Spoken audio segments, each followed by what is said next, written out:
Hello everyone, my name is Apeksha. I am from Gandhidham. Recently मैंने jewellery making start किया है। शादी से पहले भी मैं ज्वेलरी बनाती थी, कुंदन ज्वेलरी बनाती थी।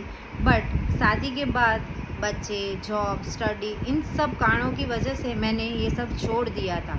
पहले से ही क्रिएटिव माइंड था, तो सोचा इसी चीज़ को लेकर क्यों ना लाइफ में आगे बढ़ूँ। तो मैंने वापस से ज्वेलरी बनाना स्टार्ट किया है और मैंने विश्वा मोदी जी का हैंडमेड ज्वेलरी कोर्स स्टार्ट किया है, जिसमें 21 डेज़ का चैलेंज है और फर्स्ट डे के चैलेंज में खुद को फेस करना होता है और ये चैलेंज करके मुझे बहुत ही अच्छा लग रहा है। तो प्लीज़ फ्रेंड्स, आप बताना ये चैलेंज मैंने कितने % कंप्लीट किया है और आगे भी ऐसे चैलेंज करने के लिए मैं तैयार हूँ। Thank you.